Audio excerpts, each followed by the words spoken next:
Okay, can you all hear me? I used to be a social economy consultant. I'm now managing director of CASA. And when I'm old, 85, got dementia, need to be toileted every day, every morning, I want that person to be well-trained, committed, have a stake in what they do, and the same person. And that was the whole motivation. This is what we do essentially. Deliver 18,000 hours a week of care, domiciliary care, mainly to older people, some learning disability work. And I think what I want to focus on today now is about profit, about risk, about product development, and about workforce culture. We are a social enterprise, so we're owned by the workers, so we're employer-owned. So I have 850 shareholders that I'm accountable to. And the basis is our workers own the business, take a profit share, have a share, get a dividend. Our labour continuity is a lot lower than the private sector. So that leads to continuity of care, that leads to investment in training, staff development, and a load of other stuff. And the reason that's important is in the UK, same as Australia, same as any Western country at the moment, I think, we've got a huge problem. If you don't understand, if you're not scared by the demographics, you don't understand them. Okay, we're all refusing to die. Infants are living longer with much more profound and complicated disabilities. There's less people of working age. So how are we going to deliver all of this support? And we're only going to manage to do it through innovation. Sorry, that's just a bit about us. So we deliver 18,000 hours a week. We have 6 territories in the UK, employ over 800 people, turnover of 10 million, make 600. I just had that because I love the graph. Actually, I won't say that because we've been videos. Just one point about social enterprise before I go on is really good social enterprises are ones where the value proposition and the commercial proposition are the same. So ours is about, because labour churn is an expense. Okay, if you can cut your labour churn down, you cut your costs. Recruitment and trading are huge costs in care. At the same time, you deliver best care by being consistent. Some examples of things I did as a social economic consultant, actually, not the Rochdale pioneers, I'm not that old, but Robbie here. I'd set up the Shetland soap company years ago. And we used to make a bar of soap for 28p. Guess how much it costs? Sorry, guess how much we used to sell it for? £3.50. Huge margin. But we needed that margin because Robbie takes longer than people without a disability to hand carve soap. So if we're going to pay him £8 an hour to get him off benefits, we need that big margin to be able to do that. So social enterprise is using good commercial techniques for a social purpose. So this is a classic scissor of the problems we're all facing. Huge spike in demand, huge fiscal challenge. In the UK, 19 million over 65 by 2050. That's almost as big as Australia, isn't it? 8 million over 80. 75% of the population only. So, this is the typical policy response, okay, which is about personalisation, consumerism, give individual disabled people money to buy their own stuff, essentially deregulate the market, cut costs down. Secondly, ration on volume and price, de-skill, deregulate. But I think there's a whole range of other things we can do, and that's what I want to focus on talking about today. It's about getting rid of this consumer-provider split. We all actually want the same thing. Modernise the way we look after and support people. Get people support in their own homes. Use technology more. Embrace work and economic activity. And shift from direct public sector to other ways of doing stuff. And stop people getting into hospital. Our response to that challenge has been workforce is key and enterprise is key. And because there isn't that much money around, there needs to be no financial leakage. So we haven't got any external shareholders.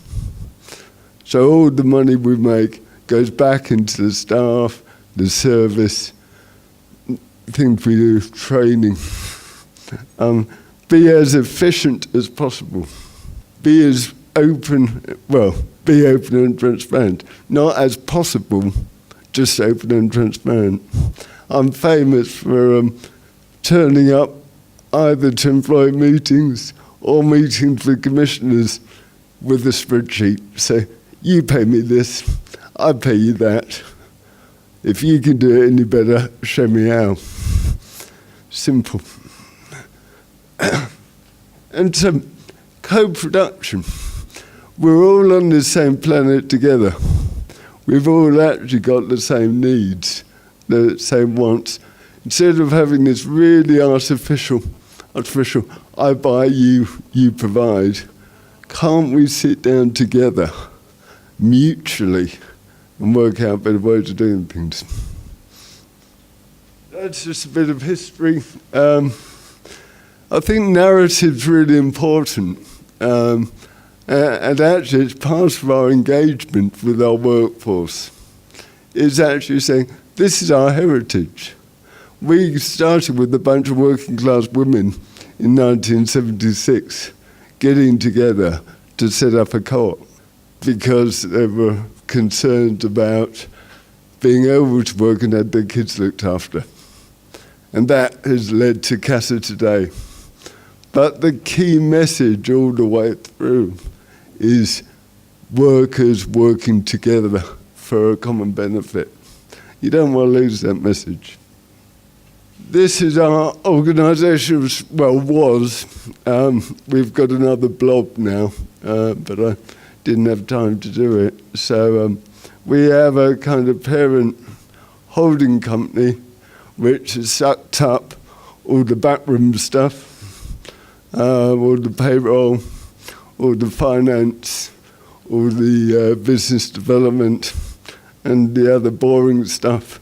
And actually we have 6 territories now run by management and the workers to deliver health and social care. So it's trying to get it as efficient as possible. You were right about Virgin Care and Bupa. Scale is important. Volume is important in care. We're in a volume business. You have to get used to it. And the only way you make a surplus on low margin is have a very high volume. What we've done is generate volume, centralise some services, but keep as much as we can down on the ground. Is this slide going to be made available? Yeah. So I can whiz through them. That essentially shows what we do centrally and locally. Although we're worker-owned, we have 4 social impacts that we try to measure on a social impact scorecard. First is service users, second is staff, third the commissioners, and fourthly the wider community. Council, people that buy our service, so in your case it would be... Yes, yeah. Although that's increasingly becoming more individual now with personalisation. I'd say about 75% of our contracts are still with local authorities. But we are paid by the hour, and so are our staff. So service users get continuity support, well-trained staff. We're willing to go the extra mile, and I think Robin, in your talk, will explain how that works in Sydney. Our staff get a share in the ownership, investment in their development, and transparency. Everybody knows why they're paid. If we can pay more, we do. I'll come back to that.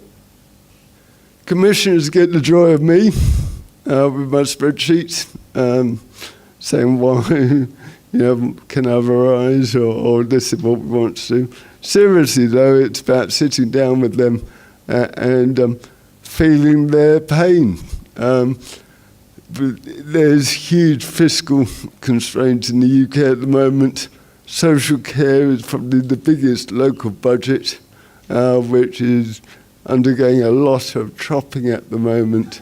So commissioners are looking for creative and innovative ways of doing things. They're like you and me, they care. They don't want to hurt people.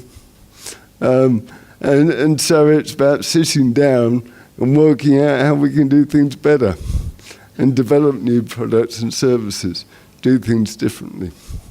And finally, community, we give some of our money back, sponsor the odd football team, give to the odd charity. I just wanted to go through what I thought are our key components of success for as an organisation, because we're going 10, 11 years now. I used to be a geographer, by the way. That's what my PhD is in. So business was all very odd to me. I could tell you where my branches were, but that was about it. What I learned early on, both as a social economy consultant and also now running CASA, and founding and running CASA, is it's all about people. Business is all about people. And it's about finding the right people, getting them in teams in the right places to do the right things. If you can get that one right, a lot of the other stuff is easy. Secondly, and I'll come back to this, we're an employer-owned company, but we employ 800 people. It's very difficult all the time to explain to a support worker what their role is, because not only do they have a share in the profit, how the company performs, they have a say in the governance. So essentially we elect one engagement champion per site, and they are on our general council, which essentially is like a trust. So it owns the shares in trust for the employees. And the longer you work for us, the more shares go from the trust to you as an individual. But they're also there to encourage feedback, to take suggestions. Our stock position is say yes.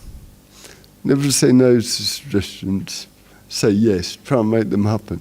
This be a good reason why it can't be done, rather than, I can't do that. Money is also important.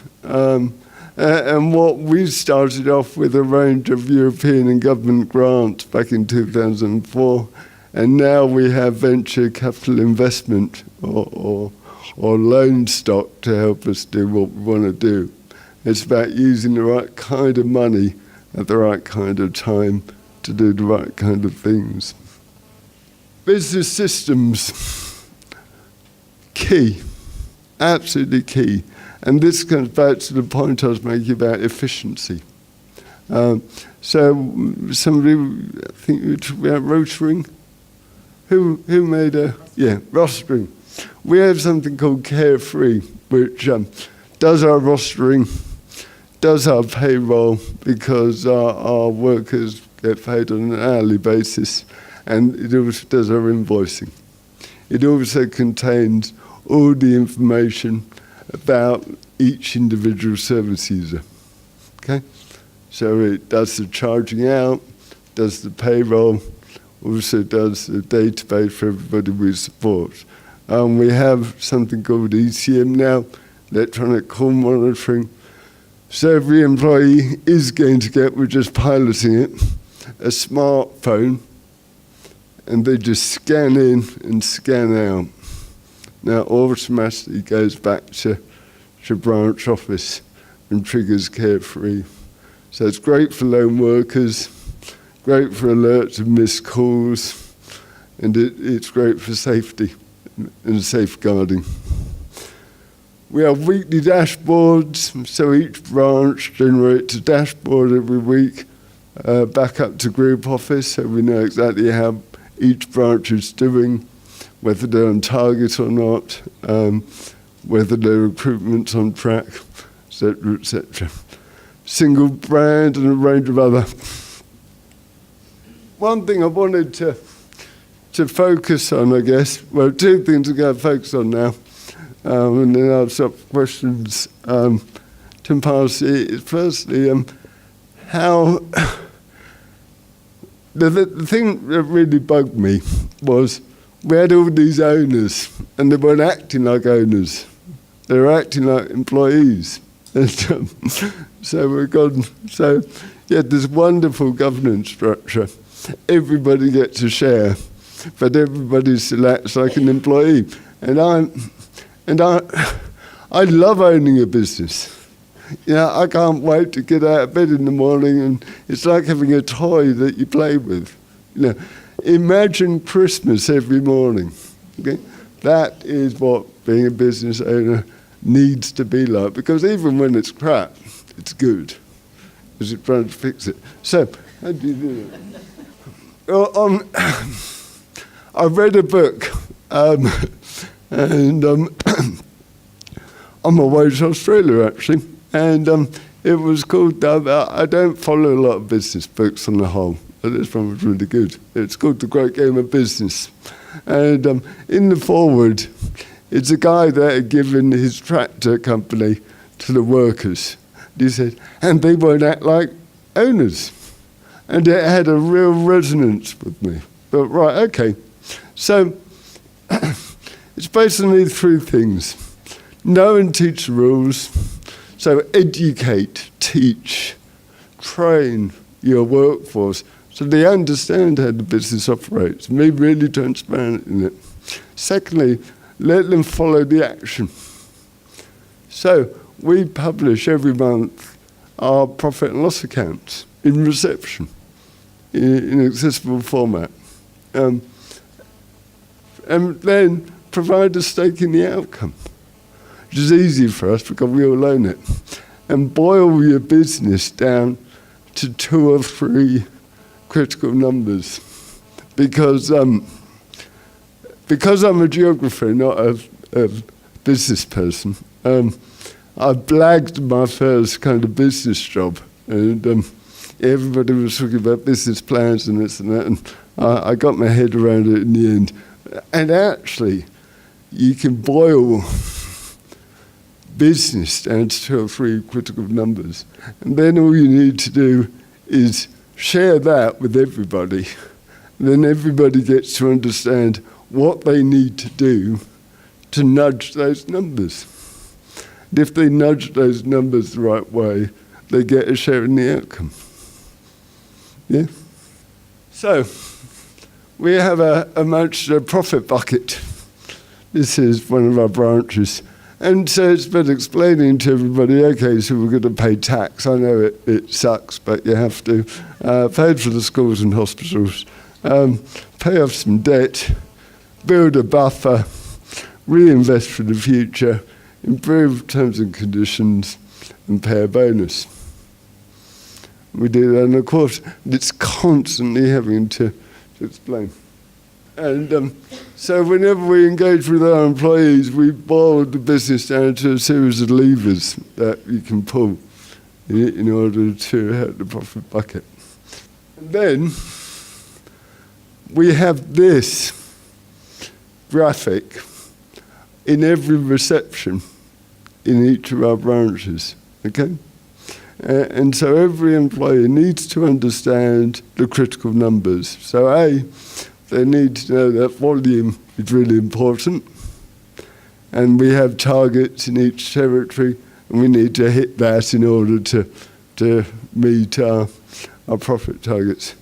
Quality is also really important, so we need to keep the traffic light on green. And the big thing in the UK at the moment is staff recruitment and retention. If you can recruit and retain support workers, you've got a very strong business, deliver quality. So one of our dashboard KPIs is carer capacity. So I know week in, week out, on average, how many hours a carer is doing in each branch. And if it nudges 30, we need to recruit more, because that's too many. Some do 50 hours and some do 16.